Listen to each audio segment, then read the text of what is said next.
નમસ્કાર મિત્રો, હું અનિલ ભદ્રકિયા મારી યુટ્યુબ ચેનલમાં આપનું સ્વાગત કરું છું। આ વિડીયોમાં આપણે વસ્તી ગણતરી 2027ના પ્રથમ તબક્કા ઘર ગણતરી અંતર્ગત ગણતરીદારોને જે મૂંઝવતા પ્રશ્નો છે કે મકાન કોને ગણવું, જનગણના ઘર કોને ગણવું અને કુટુંબ કોને ગણવું, તો આ પ્રશ્નો વિશેની માહિતી આપીશ, તો વિડીયો અંત સુધી જોશો।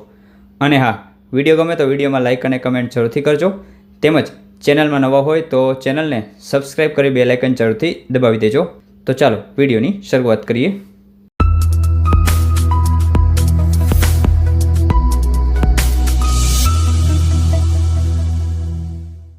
આ વિડીયો માટે રેફરન્સ છે તે ભારતની જનગણના 2027ના મોડ્યુલમાંથી લેવામાં આવ્યો છે। સૌથી પહેલાં વાત કરીએ કે મકાન કોને કહેવાય, તો મકાન એટલે સામાન્ય રીતે જમીન પરનું એક માળખું। સામાન્ય રીતે આવા માળખાને 4 દિવાલ અને એક છત હોય। કેટલીક વાર તે મકાન એક કરતાં વધારે માળખાનું બનેલું હોય, જેનો ઉપયોગ રહેઠાણ, દુકાન, વેપાર ગૃહ, કચેરીઓ, કારખાના, વર્કશોપ, વર્કશેડ, શાળાઓ, મનોરંજન સ્થળ, પૂજાના સ્થળ, ગોદામ, સ્ટોર વગેરે રૂપમાં થાય છે, અથવા વપરાશ થયાની સંભાવના છે।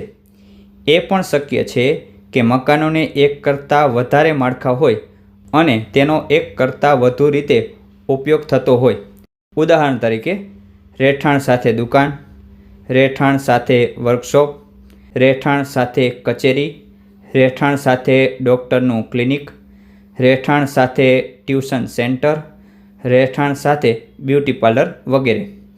તો મિત્રો, તમે અહીં મકાનની વ્યાખ્યા મુજબ આકૃતિ છે તેમાં મકાન છે તે જોઈ શકો છો, જેમાં એક કરતાં વધારે માળની બિલ્ડિંગ પણ આવી જાય છે, એક સ્વતંત્ર મકાન પણ આવે છે, સાથે તંબુ જેવું જે ઘર છે તે પણ આવશે, અને એક કરતાં અલગ અલગ રૂમના જોડાણવાળું જો કોઈ સ્ટ્રક્ચર હોય તો એમને એક મકાન ગણવાનું થાય છે।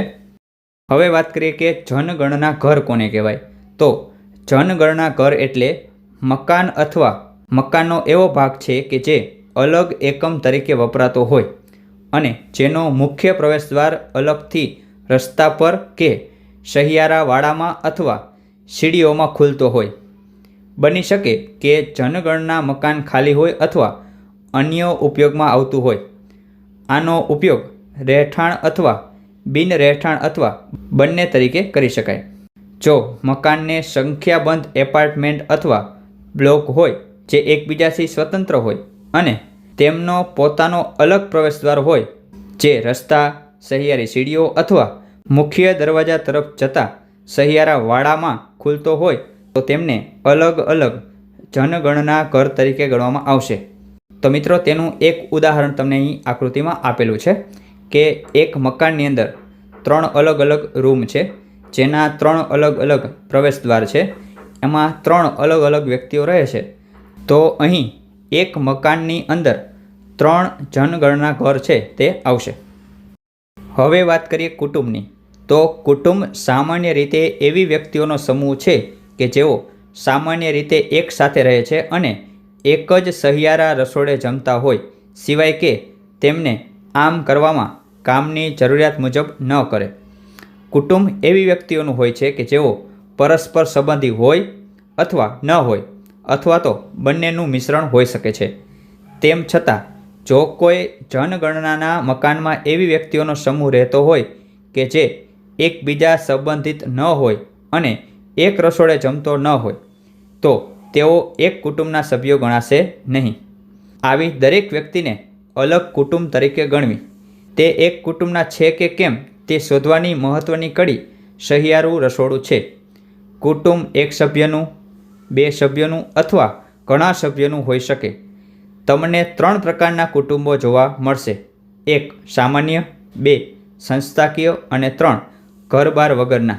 ઘર યાદી બનાવવામાં તમારે ફક્ત સામાન્ય અને સંસ્થાકીય કુટુંબને જ આવરી લેવાના છે।